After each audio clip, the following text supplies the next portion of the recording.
இதுதான் அவரை பற்றி நான் சொன்ன 2 வரிகள். அது சத்தியமான வார்த்தைகள். ஏன்னா முதல்ல ஒரு பொதுநானூறு என்ற ஒரு கவிதை நூல் நான் சென்ற ஆண்டு வெளியிட்டேன். அந்த நூலை நான் எழுதியிருக்கேன். நான் எப்படி கவிஞாளன் அப்படிங்கிறது ஒரு கவிதையை எழுதியிருக்கேன். அது முக்கியமான காரணம் மனமையா அவர்களும் மனமன்றமும் அதற்கு ஒரு முக்கியமான காரணம் அப்படிங்கிறத நான் எழுதியிருக்கேன்.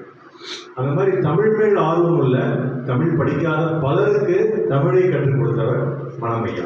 அந்த வந்து நம்ம எல்லாத்துக்குமே ஆசான வருஷம் சொல்லலாம்.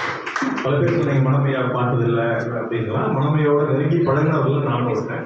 இன்னும் சொல்ல போனால் நீங்கள் அந்த மனமன்றம் இப்போ இந்த அழைப்புதல் இல்லையா, வண்ண அழைப்புதல், அது அழைப்புதல் வண்ண நிறத்தில் மாற்றுறதுக்கு முக்கியமான காரணம் நான்.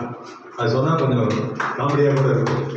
ஒரு நாள் இந்த மாதிரி நான் எனக்கு பழக்கமானவே டொனேஷன்ஸ் நான் கொடுப்பேன், புக்ஸ் கொடுப்பேன். அப்போல்லாம் ஆண்டு விழாவுக்கு பணம் வேணுங்க டாக்டர் ஆள் அனுப்புகிறேன், சுதந்திராஸ் அனுப்புகிறேன், ஒரு யார் வேணாங்கன்னு தெரியல, நீங்கள் வாங்கிக்கலாம், நான் அனுப்புகிறேன்னாரு. எவ்வளோங்க ஐயா வேணுங்க, நீங்கள் எவ்வளோ கொடுப்பீங்கன்னாரு. 10,000 கொடுக்குறேங்க. அப்படியா, இந்த வருஷம் கலர்லேயே போட்டுடலாம். அவர் 5,000 தான் எதிர்பார்த்துருக்காரு. நான் 10,000 கொடுக்குறேன். அப்படியா, இந்த வருஷம் கலர்லேயே போட்டுடலாம் அப்படின்ட்டு அவர் இறக்கும் வரை ஒவ்வொரு தடவை என்ன பார்க்கும்போது கூடவே சொல்லுவார், இது வண்ண நிறங்களில் அஞ்சுறதுக்கு டாக்டர் தான் காரணம் அப்படின்னு சொல்லுவார். அந்த மாதிரி பல விஷயங்கள் அவர் வந்து வேடிக்கையாக சொன்னாலும் அதில் நிறைய விஷயங்கள் கருத்துக்களோடு இருக்கும். பல பேரை உருவாக்கியவர், அது நல்லா தெரியும். இதெல்லாம் எனக்கு அவருக்கும் உள்ள ஒரு பந்தம். நம்ம எல்லாத்துக்குமே அவர் கூட நெருங்கிய பந்தம் இருக்கு. அதை பற்றி பேச ஆரம்பிச்சோம்னா ஒவ்வொருத்தருக்கும் இன்றைய நாள் போதாது.